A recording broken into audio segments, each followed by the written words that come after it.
most Americans think about economic hardship, they think about the Great Depression of the 1930s. But where did it all begin? Well, common perspective tells us a very certain date. On October 29, 1929, also known as Black Thursday, the stock market crashed, a big surprise to everyone, destroying the American and international economy for the next decade, diving us into the Great Depression. On that day, many former millionaires became paupers and committed suicide. This is the common perspective. However, October 29, 1929 is a bit more complicated than that. Number one, it wasn't a singular event. No, this loss of economy, which was the greatest loss in the history of the stock market, was not a singular event.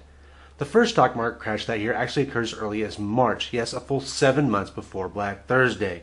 Also, a mere 5 days before October 24th, the stock market taken a large hit. Not quite as large as the October 29th one, but certainly one large enough that most people noticed what was going on. According to most economic historians now, the bubble that was the American economy had been building since 1928. Speculation, overzealous investors had driven the economy up to a point that it could not sustain. It was only a matter of time before it fell back down. Therefore, the October 29th crash could actually be thought of as a correction, a movement back to what the economy actually should have been, instead of the inflated version that comes from the over-speculation. So though the October 29th crash was a big tragedy for many, it was something that many people could have seen coming had they understood economics properly.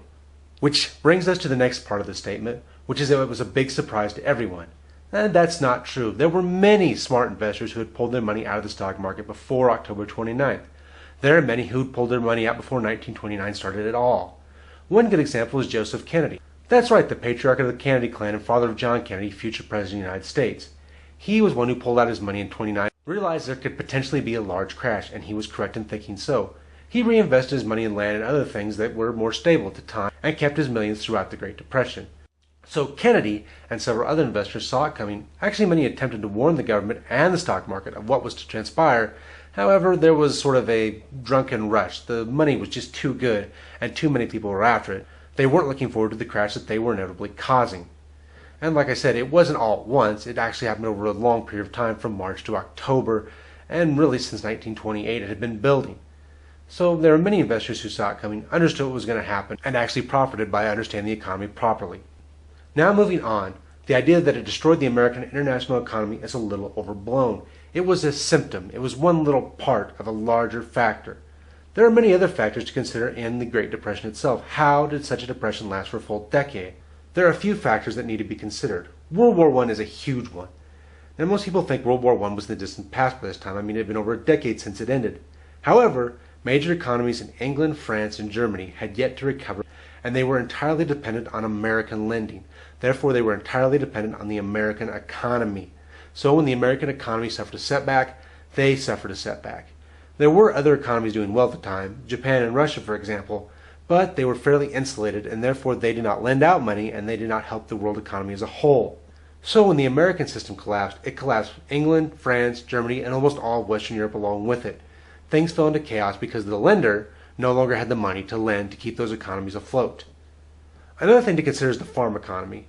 Now, in the modern day, the farm economy is not as important to the overall. However, then it was a major portion of the economy. Commodities can often be used to prop up other things. They're a solid, real thing you can buy and invest in and make money off of. However, the farm economy had been suffering greatly since the mid-1920s. Farmers had been going broke for some time. And now they really needed that boost after 1929, it just simply wasn't there. And couldn't be used either because of the famous drought known as the Dust Bowl. Yes, the farming economy that had always propped up the entire American economy no longer existed in a sense. It was still there, but it was very weak, and its weakness resonated throughout the rest of the economy. Another thing to consider is that the nations didn't react well to the growing international economy. Yes, internationally things mattered, much more than they ever had in the past. Traditionally, when you had gone through a depression or recession, you set up tariffs and you sort of insulated yourself from the rest of the world, trying to protect yourself from other places' collapses. However, that was no longer possible. Everybody was tied together. Therefore, when these tariffs were put up, all they did was stop cooperation and stop any chance that they could pull each other out of the muck. Everybody was driven deeper in by isolating themselves from everyone else. It wasn't until World War II that this factor was discluded. Yes, the tariffs that every country passed were very harmful and prolonged the Great Depression by many years. Finally, let's take on the idea that millionaires committed suicide that day. Well, former millionaires anyway. That's not really true because they were used to this kind of action. Yes, economic forecast was used to huge highs and low lows. That's how the American economy had worked since the Civil War. Big peaks, low valleys.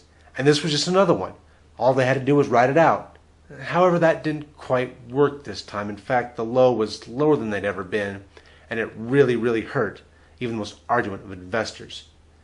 So this bust was worse than most busts, but at the time on October 29th, most people figured this is just another one. We'll wait it out for a few years and we'll bounce back. It took a little bit more than that, though. It took a fundamental change in the way we thought about the economy.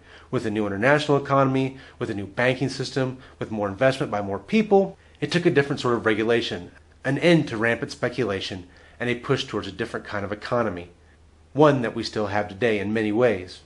The times of boom and bust still haven't ended, but they're not near as severe as they were in the period before regulation came into place. So there you have it. On October 29, 1929, the stock market did crash.